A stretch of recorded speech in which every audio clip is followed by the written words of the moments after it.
beautiful.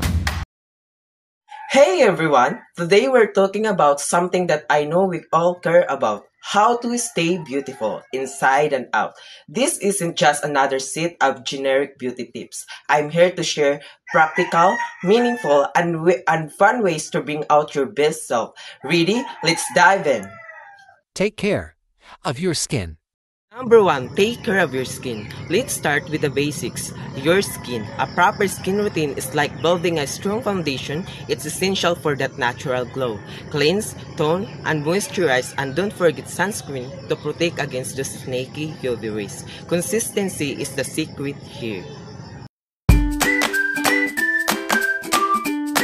But of course, glowing skin isn't just about what you put on it. What you put into your body matters just as much. So let's talk about hydration. Stay hydrated. Water is your best friend. Staying hydrated flushes out toxins, keep your skin supple, and even boosts your energy. It's the easiest habit to build. Just sip out throughout the day, and if plain water feels too boring, add fruits like lemon or cucumber for a refreshing twist.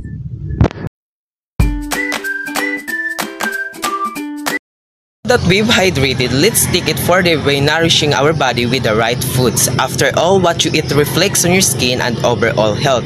Eat nutritious food. Nutrition is the fuel that powers your body and your beauty. Fill your plate with colorful fruits, veggies, and healthy fats like avocado and nuts. These foods are rich in vitamins and antioxidants that keep your skin radiant and your body energized. And remember, it's all about balance.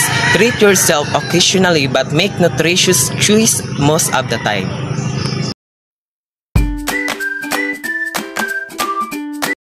Your body is well fed, let's keep it active. Exercise isn't just about fitness, it's a major key to looking and feeling good.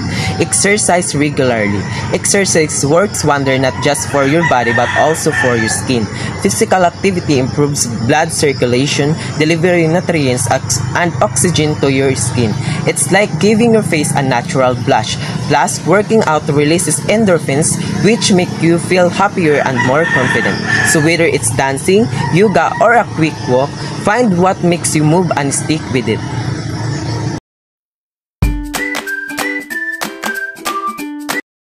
After all that movement, your body needs time to recover and recharge. That brings us to the importance of sleep. Get enough sleep. Sleep is your body's natural repair time. During this precious hour, your skin regenerates and leaving you fresh and radiant in the morning. Lack of sleep, on the other hand, leads to dark circles and dull skin. So make rest a priority. Your body will thank you. With a full night's sleep, beauty also comes from within. Let's talk about confidence and how it can transform how you feel about yourself.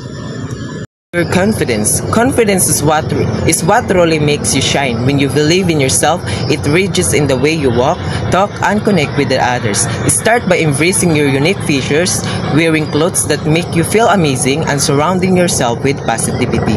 Remember, a beauty begins the moment you decide to be yourself.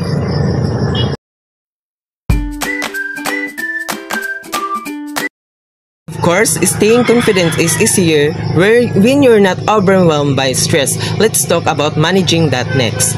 Manage stress. Stress can take a toll on your skin and overall health. That's why it's important to find ways to manage it, whether it's through journaling, yoga, or even taking deep breaths. A relaxed mind reflects on your glowing skin and peaceful aura. So take a moment for yourself. It's worth it. Okay, next.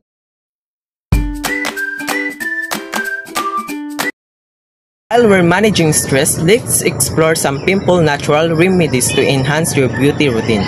Embrace natural remedies.